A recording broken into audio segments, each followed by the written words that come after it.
পৃথিবীতে যত মাখলুকাত আছে সমস্ত মাখলুকাতের মধ্য থেকে আল্লাহ তাআলা আমাদেরকে আশরাফুল মাখলুকাত হিসাবে আল্লাহ তাআলা আমাদেরকে আখ্যা দিয়েছেন। আল্লাহ তাআলা কুরআনুল কারীমে বলেন ওয়া লাকাদ কাররামনা বানি আদম। আল্লাহ তাআলা বলেন যে আমি আদম সন্তানকে আমি সম্মানী দান করেছি। জোরে বলেন সুবহানাল্লাহ। আল্লাহ পাক রব্বুল আলামিন আমাদেরকে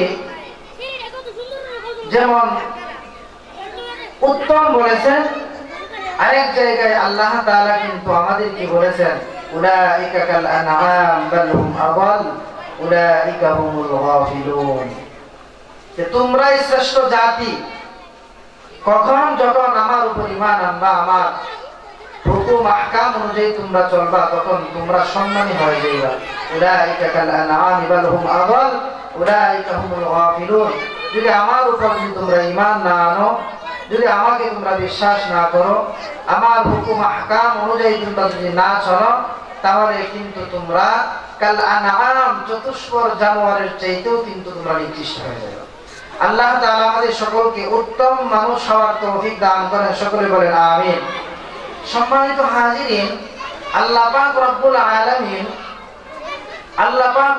আলামিন আমরা যে উত্তম মানুষ, আমরা যে উৎকৃষ্ট মানুষ, আল্লাহ তাআলা আমাদেরকে চারটা কসম দিয়ে বলতেছেন ওয়ালা লাকাদ খালাকনাল ইনসানা ফি আহসানি তাকওয়িম। আল্লাহ তাআলা বলতেছেন অবশ্যই অবশ্যই আমি ইনসানকে সুন্দর অবয়ব সুরত দিয়ে বানাইছি। জোরে বলেন সুবহানাল্লাহ। ও মুসলমান বান্দার আল্লাহর গোলাম, আল্লাহ পাক রব্বুল আলামিন আসমান বানাইতে গিয়া কসম খায় নাই। আল্লাহ তাআলা সূর্য বানাইতে গিয়ে কসম খায় নাই। চন্দ্র গ্রহ নক্ষত্র বানাইতে গিয়ে আল্লাহ তাআলা কসম খায় নাই। ফেরেশতাদের কি আল্লাহ তাআলা বানাইতে গিয়ে কসম খায় নাই। আল্লাহ পাক রব্বুল আলামিন সূর্য গ্রহ নক্ষত্র বানাইতে গিয়ে কসম খায় নাই। কিন্তু আমার মতন আপনার মতন 3.5 হাত বডির মানুষটা বানাইতে গিয়া আল্লাহ পাক রব্বুল আলামিন কুরআনুল কারীমে সূরাতুত তিনের মধ্যে চারটা কসম খেয়েছেন। জোরে বলেন সুবহানাল্লাহ। আল্লাহ পাক রব্বুল আলামিন বলেন ওয়াতিন, তিনের কসম। পৃথিবীতে যত ফল আছে সমস্ত ফলদের সেরা ফল হলো 3 ফল। আল্লাহ তাআলা 3 ফলের কসম আল্লাহ তাআলা খেয়েছেন। ও মুসলমান, আমাদেরকে বানাইতে গিয়ে আল্লাহ তাআলা দামি 4টা বস্তুর কসম আল্লাহ তাআলা খেয়েছেন। আল্লাহ তাআলা বলেন তিন, তিনের কসম, 3 ফলের কসম আল্লাহ তাআলা খেয়েছেন। 3 ফল এটা জান্নাতি ফল। 3 ফলে অনেক উপকারিতা রয়েছে। আল্লাহ তাআলা 3 ফলের কসম আল্লাহ তাআলা খেয়েছেন। 2 নাম্বার কসম খেয়েছেন রে বাবা ওয়াজাইতুন। আল্লাহ তাআলা জাইতুনের কসম আল্লাহ তাআলা খেয়েছেন। জাইতুন, জাইতুনের কসম আল্লাহ তাআলা খেয়েছেন। আল্লাহ তাআলা 3 নাম্বার কসম খেয়েছেন ওয়াতুরি সিনিন। সিনাই পর্বতের তুর পাহাড়ের কসম আল্লাহ তাআলা খেয়েছেন। তুর পর্বতের কসম আল্লাহ তাআলা খেয়েছেন। তুর পাহাড় এটা দামি একটা পাহাড়। তুর পাহাড়ে পয়গম্বর মুসা আলাইহিস সালাতু ওয়াস সালাম তুর পাহাড়ে উঠে আল্লাহ তাআলার সাথে কথা বলতেন। জোরে বলেন সুবহানাল্লাহ। পয়গম্বর মুসা আলাইহিস সালাতু ওয়াস সালাম, পয়গম্বর মুসা আলাইহিস সালাম তুর পাহাড়ে যখন উঠতে চাইছিলেন ছিলেন আল্লাহ পাক রব্বুল আলামিন পয়গম্বর মুসা আলাইহিস সালাতু ওয়াস সালামকে বললেন ইন্নী আনাল্লাহ ইন্নী আনাল্লাহ ফাখলা'না আলাইকা ইন্নাকা বিল ওয়াদিল মুকদ্দাসি তুওয়া। আল্লাহ তাআলা পয়গম্বর মুসা আলাইহিস সালাতু ওয়াস সালামকে বললেন ও মুসা তুর পাহাড়ে জুতা নিয়ে উঠো না, একটা পবিত্র পবিত্র জায়গা, জুড়ে বলেন আল্লাহু আকবার। পয়গম্বর মুসা আলাইহিস সালাতু ওয়াস সালামকে আল্লাহ তাআলা বলেন হে মুসা জুতা নিয়ে তুর পাহাড়ে উঠো না, এটা পবিত্র জায়গা। এই পবিত্র তুর পাহাড়ের কসম আল্লাহ তাআলা খেয়েছেন। আল্লাহ তাআলা 4 নম্বর কসম আল্লাহ তাআলা খেয়েছেন ওয়াহাদাল বালাদিল আমিন ওয়াহাদাল বালাদিল আমিন। পৃথিবীর উপরে যত জায়গা আছে সমস্ত জায়গার মধ্য থেকে দামি জায়গা হলো বাইতুল্লাহ, জোরে বলেন সুবহানাল্লাহ। কাবা বাইতুল্লাহ, বাইতুল্লাহর চতুর্পাশে যে জায়গাটাকে বলা হয় সেটা হলো বালাদুল আমিন, এটা নিরাপদ জায়গা। এই বাইতুল্লাহর চতুর্পাশে কোনো কাফের ঢুকতে পারে না, সুবহানাল্লাহ বলেন। কোন ইহুদি ঢুকতে পারে না, কোন বেঈমান এই জায়গার ভিতরে ঢোকা নিষেধ, হারাম। আল্লাহ তাআলা এই পবিত্র মক্কা নগরীর কসম আল্লাহ তাআলা খেয়েছেন। আল্লাহ তাআলা কোন জায়গার নিরাপদের কসম আল্লাহ তাআলা খায় নাই। আল্লাহ তাআলা কোন জায়গাকে নিরাপদ বলে ঘোষণা করে নাই। কিন্তু বাইতুল্লাহ কাবা ঘরের চতুর্পাশে যে জায়গাটা, এই জায়গার কসম আল্লাহ তাআলা খেয়েছেন, দামি জায়গার কসম আল্লাহ তাআলা খেয়েছেন। আল্লাহ তাআলা এই 4টা কসম কি আল্লাহ তাআলা দুনিয়ার মানুষদেরকে একটা কথা বুঝাইছেন। কয়টা কথা বুঝাইছেন? আর জোরে বলেন কয়টা কথা বুঝাইছেন? 4টা কসম খাইয়া আল্লাহ তাআলা মানুষদেরকে একটা কথা বলেছেন। আল্লাহ তাআলা বলেন ওয়াতিন, তিনের কসম, ওয়াজাইতুন, জাইতুনের কসম, ওয়াতুর সিনিন, তুর পাহাড়ের কসম, ওয়াহাদাল বালাদিল আমিন। আল্লাহ তাআলা মক্কা নগরীর কসম খেয়েছেন। 4টা কসম কি আল্লাহ তাআলা বলেন লাকাদ খালাকনাল ইনসানা ফি আহসানি তাকওয়িম। আল্লাহু আকবার। আল্লাহ তাআলা বলেন লাকাদ খালাকনাল ইনসানা ফি আহসানি তাকওয়িম। আল্লাহ তাআলা লাকাদ লামে তাকিদ কলে তাকিদ আল্লাহ তাআলা বলেন কসম, 2টা কসম কি আল্লাহ তাআলা বলেন লাকাদ খালাকনাল ইনসানা ফি আহসানি তাকওয়িম। আল্লাহ তাআলা বলেন অবশ্যই অবশ্যই আমি ইনসানকে, মানুষকে সুন্দর অবয়ব সুরত দিয়ে বানিয়েছি, জোরে বলেন সুবহানাল্লাহ। ও মুসলমান, আল্লাহ তাআলা আমাদেরকে সুন্দর অবয়ব সুরত দিয়ে বানিয়েছেন। ও মুসলমান, কেমন সুন্দর করে আল্লাহ তাআলা মানুষকে বানিয়েছেন। মানুষকে আল্লাহ তাআলা এমন সুন্দর করে বানিয়েছেন। মুফাসসিরিনে কেরাম তাকওয়িমের ব্যাখ্যা লিখতে গিয়ে বলেন মানুষকে আল্লাহ তাআলা এতটাই সুন্দর করে বানিয়েছেন, মানুষকে আল্লাহ তাআলা 2 পা দিয়ে হাঁটার যোগ্যতা দান করেছেন, জোরে বলেন সুবহানাল্লাহ। আল্লাহ তাআলা মানুষকে 2 পা দিয়ে হাঁটার যোগ্যতা দান করেছেন, যা অন্য কোন প্রাণীকে আল্লাহ তাআলা দান করে নাই।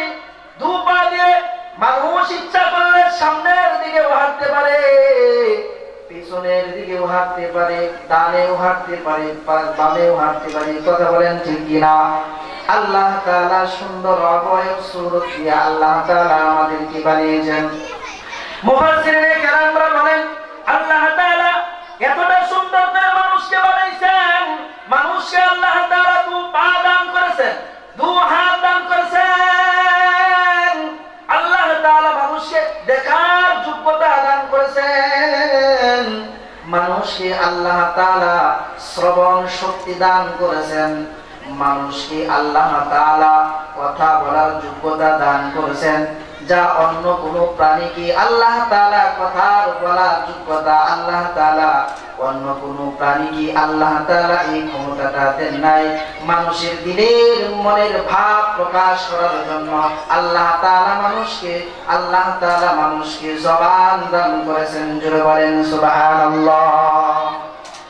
মুসলমান, এখন আপনারা বলতে পারেন যে হুজুর আমাদের সমাজের মধ্যে মানুষের মধ্যে তো অনেকে দেখা যায় দুইটা পা নাই, দুইটা হাত নাই, অঙ্গ প্রত্যঙ্গ অনেকের নাই। যদিও দুইটা পা না থাকে বাবা, তারপরও আল্লাহর কাছে এটাই দামি। কথা বলেন ঠিক কিনা? মুসলমান, মানুষকে আল্লাহ তাআলা চন্দ্রের চাইতেও সুন্দর করে বানাইছেন। আল্লাহ তাআলা সূর্যের চাইতেও মানুষকে সুন্দর অবয়ব সুরত দিয়ে বানাইছেন। ওই যে খলিফা মানসুরের দরবারে একজন খাদেম ছিল, খলিফা মানসুরের, সে বিবাহ করেছে। কথাগুলো সংক্ষিপ্ত বলতেছি, আলোচনাটুকু সংক্ষেপে বলতেছি। খলিফা মানসুরের দরবারে একজন খাদেম ছিল, ওই খাদেম বিবাহ করেছে।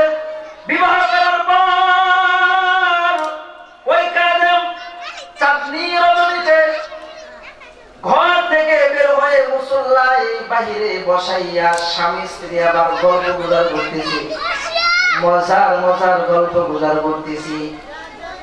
স্বামী স্ত্রীকে ডেকে বলে, ও স্ত্রী তুমি তো অনেক সুন্দর। স্ত্রী বলে, না না না, আমি এতটা সুন্দর নয়, আপনি যতটা সুন্দর বলতেছেন। স্বামী বলে, হ্যাঁ হ্যাঁ তুমি অনেক সুন্দর। স্ত্রী বলে, না আমি এতটা সুন্দর নয়, আপনি যতটুকু সুন্দর বলতেছেন এতটা সুন্দর আমি নয়। এবার স্বামী বলে, তুমি তো চাঁদের চাইতেও সুন্দর। না আমি চাঁদের চাইতে সুন্দর না। এবার স্বামী বলে, তুমি যদি চাঁদের চাইতে সুন্দর না হও তাহলে তুমি তালাক। যখন কথাটা বলে ফেলেছে যে তুমি চাঁদের চাইতে সুন্দর না হইলে তুমি তালাক, স্ত্রী এবার তার পাশ থেকে তার সামনে থেকে উঠে গেছে যে হ্যাঁ আমি তো আসলে চাঁদের চাইতে সুন্দর নয়। স্বামী তো এবার বিপাকে পড়ে গেছে, মুসিবতে পড়ে গেছে। কি করা যায়, আমার স্ত্রীকে তো বললাম চাঁদের চাইতে সুন্দর না হয়ে তুমি তালাক। এবার স্বামী এবার ইমাম সাহেব খুঁজে, আলেম খুঁজে, যাকে সামনে পড়ে তাকেই বলে, ও হুজুর আমার স্ত্রীকে বলেছি তুমি যদি চাঁদের চাইতে সুন্দর না হও তাহলে তুমি তালাক। হুজুর বলে, আপনার স্ত্রী সুন্দর না কালো? ও আমার স্ত্রী তো কালো, ও চাঁদ তো দেখা যায় ফর্সা, তাহলে তোমার স্ত্রী তো সুন্দর না কালো, তাহলে সুতরাং তোমার স্ত্রী তালাক হয়েছে। মুসলমান, এক পর্যায়ে গিয়ে ওই স্বামী মাদ্রাসায় গিয়েছে। মাদ্রাসায় যাওয়ার পর মুফতিয়ানি কেরামদের সামনে নিয়ে বললেন, হুজুর আমার এই মাসালাটা দিয়ে দেন, আমি আমার স্ত্রীকে বলেছি যদি তুমি চাঁদের চাইতে সুন্দর না হও তাহলে তুমি তালাক। মুফতিয়ানি কেরামরা পরামর্শের মধ্যে বসে বলেন যে তোমার স্বামী সুন্দর না কালো? কালো। চাঁদ তো সুন্দর ফর্সা, তাহলে তোমার স্ত্রী তালাক হয়ে গেছে। ওই মাদ্রাসার মধ্যে পড়াশোনা করতেন নু'মান ইবনে সাবিত, আমাদের মাযহাবের ইমাম ইমাম আযম ইমাম আবু হানিফা রাহমাতুল্লাহি আলাইহি। ইমাম আযম ইমাম আবু হানিফা রাহমাতুল্লাহি আলাইহি এর বয়স তখন 14 বছর। ইমাম আযম ইমাম আবু হানিফা রাহমাতুল্লাহি আলাইহি মাঠের মধ্যে খেলাধুলা করতেছেন। চাচা যখন মাদ্রাসায় প্রবেশ করেছিলেন, হাসি মুখে প্রবেশ করেছিলেন। এবার চাচা যখন মাদ্রাসা থেকে যখন বের হয়েছেন, চোখের মধ্যে পানি নিয়ে বের হয়েছেন, কান্না করতে করতে বের হয়েছেন। নু'মান ইবনে সাবিত বলেন চাচা খুশি মনে ভিতরে ঢুকলেন, মনটা বেজার হয়ে আবার ঘর থেকে বের হয়ে গেলেন। মাদ্রাসা গিয়ে বের হইতেছেন, কারণটা কি? কন্যা তুমি বুঝবা না, তুমি ছোট মানুষ।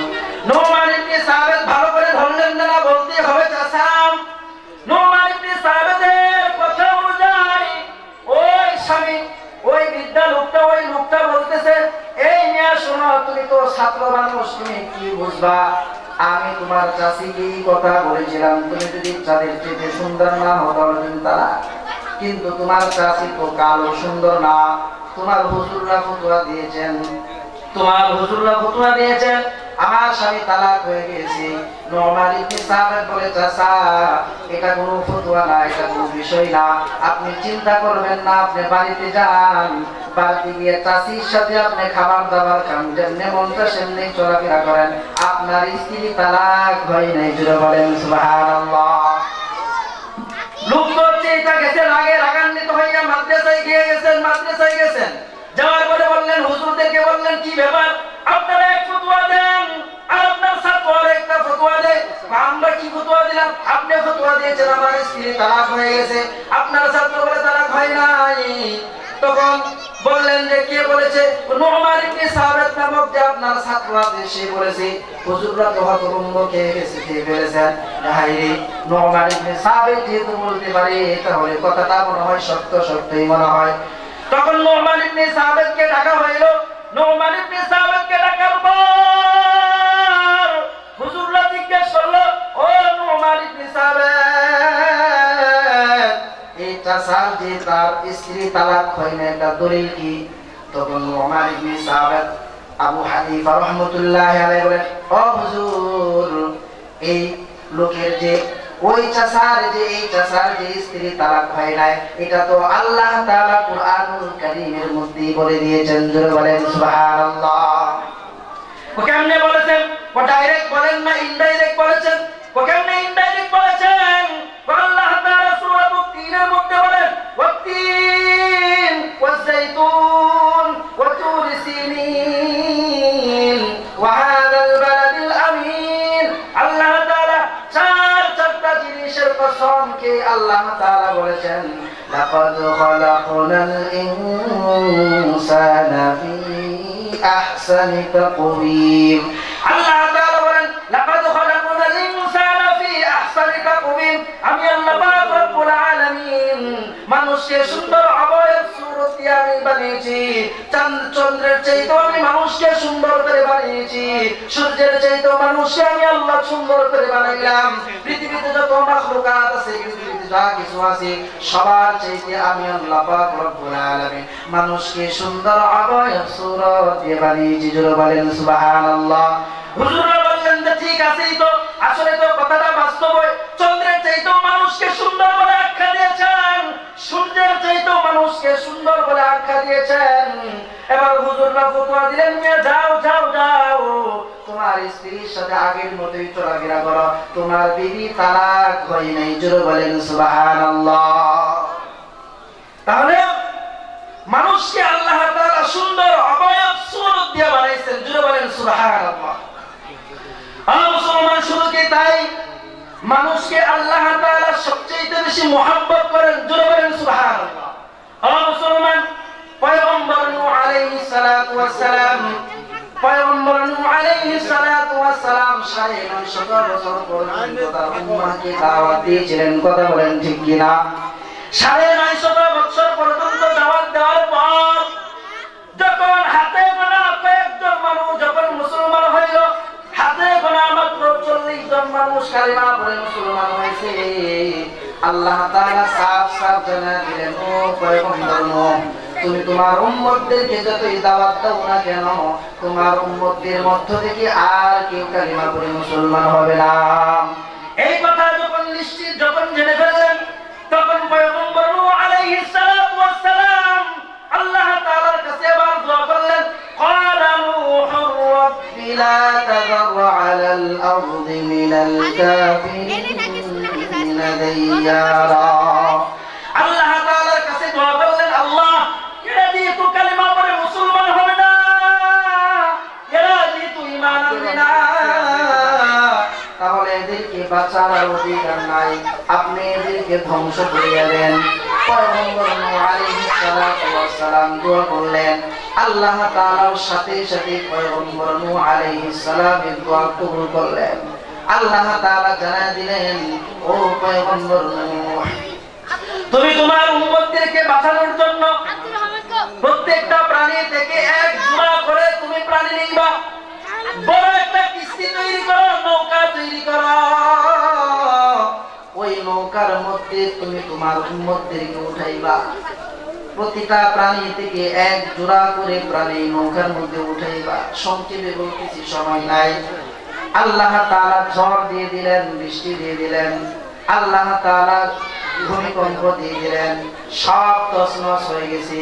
সমস্ত কাফের বেঈমান মুশরিকরা ধ্বংস হয়ে গেছে, হালাক হয়ে গেছে।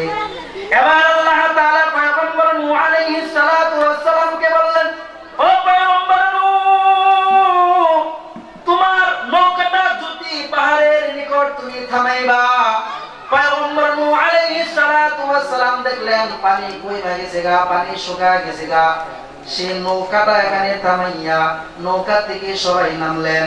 আল্লাহ তাআলা বললেন, ও পয়গম্বর নূহ, এবার নৌকা থেকে নামছো, ওই যে দেখতেছো কাদা মাটি দেখতেছো, ওই কাদা মাটি দিয়া তুমি আবার হাড়ি পাতিল বানাও, কলস বানাও, তুমি প্লেট বানাও, হাড়ি পাতিল বানাও। পয়গম্বর নূহ আলাইহিস সালাম বললেন, মালিকুম, হাড়ি পাতিল কয়টা বানাইবো? ও বানাইতে থাকো, বানাইতে থাকো। পয়গম্বর নূহ আলাইহিস সালাতু ওয়াস সালাম, পয়গম্বর নূহ আলাইহিস সালাতু ওয়াস সালাম হাড়ি পাতিল বানাইতেছেন। যখন এক পর্যায়ে গিয়ে বানানো শেষ হয়ে গেছে, এবার পয়গম্বর নূহ আলাইহিস সালাতু ওয়াস সালাম খুব যত্ন সহকারে হাড়ি পাতিলগুলো দেখাশোনা করে রোদের তাপে শুকায়, কুয়াশার পানিতে যেন ভিজে, যেন কুয়াশার পানিতে যেন ভিজে, যখন ভেঙে না যায়, খুব যত্ন সহকারে রাখলেন। হাড়ি পাতিলগুলো যখন একেবারে শুকনা হয়ে গেল, পয়গম্বর নূহ আলাইহিস সালামকে এবার বলল আল্লাহ তাআলা, ও পয়গম্বর নূহ, তোমার নিজের হাত দিয়া যে হাড়ি পাতিলগুলো বানাইলা, এবার তোমার লাঠি দিয়া আবার হাড়ি পাতিলগুলো এবার ভেঙে তছনছ করে দাও। পয়গম্বর নূহ আলাইহিস সালাম বলেন, ও মওলা, নিজের হাতে বানাইলাম, নিজের হাতে আবার কি হবে? হ্যাঁ। পয়গম্বর নূহ আলাইহিস সালাতু ওয়াস সালাম যে আদেশ করা হলো, পয়গম্বর নূহ আলাইহিস সালাতু ওয়াস সালাম নিজের হাত দিয়া, নিজের হাতের লাঠি দিয়া সমস্ত হাড়ি পাতিলগুলো ভেঙে চূর্ণ বিচূর্ণ করে দিয়া মনটা খারাপ নিয়ে আবার বসে রয়েছে। আল্লাহ তাআলা জিজ্ঞেস করলেন, ও পয়গম্বর নূহ, তোমার মনটা বুঝি হয় খারাপ হয়ে আছে, তোমার মনটা বেজার? পয়গম্বর নূহ আলাইহিস সালাম বললেন, হ্যাঁ হ্যাঁ হ্যাঁ, আমার মনটা বেজার। তো কেন বেজার? মনে হয় তোমার নিজের হাত দিয়ে তুমি হাড়ি পাতিলগুলো বানাইছিলা, নিজের হাত দিয়া, নিজের হাতের লাঠি দিয়া বানাইছো, এই জন্য বুঝি।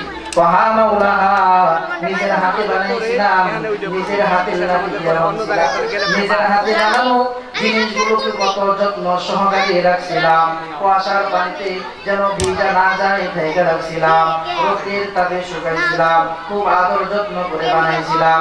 নিজের হাতে যখন বানালাম তখন খুব মায়া লাগলো, খুব মায়া লাগলো, খুব দরদ লাগলো।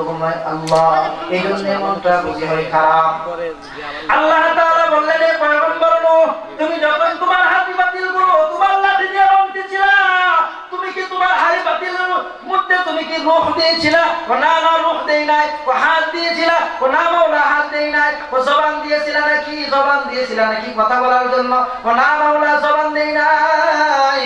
তুমি যখন লাঠি দিয়া যখন বাইরে ভাঙতেছিলা, তখন তারা দৌড়ে যখন পালাইতেছিল নাকি? না না না মাওলা, কিছুই করতেছে না। এইগুলো ভাঙতে তোমার এত কষ্ট লাগলো, এত মায়া লাগলো। ও পয়গম্বর নূহ, আমি আমার বান্দাদেরকে কত আদর যত্ন করে বানাইলাম, কত মুহাব্বত করি। তুমি যখন আমার বান্দাদেরকে ধ্বংস করার জন্য যখন তুমি বলেছিলা, আমার তখন খুব মায়া লাগছিল। আমার বান্দাদেরকে যখন আমি ধ্বংস করতেছিলাম, আমার বান্দারা তখন দৌড়ে পালাইতেছিল। ও পয়গম্বর নূহ, তোমার হাতের বানানো জিনিসগুলো যেমন নিজের হাতে ভাঙতে গিয়া খুব মায়া লাগছে, আমার কুদরতি হাতে আমার তোমার বান্দাদেরকে খুব আদর যত্ন করে বানাইলাম, এই বান্দাদেরকে যখন ধ্বংস করেছি তখন আমারও মায়া লাগছে। জোরে বলেন সুবহানাল্লাহ। তাহলে বান্দার প্রতি আল্লাহর মহব্বত ভালোবাসা আছে না নাই? আল্লাহ তাআলা আমাদের সকলকে আল্লাহ তাআলার প্রতি মহব্বত ভালোবাসা রাখার তৌফিক দান করেন। সকলে বলেন আমিন।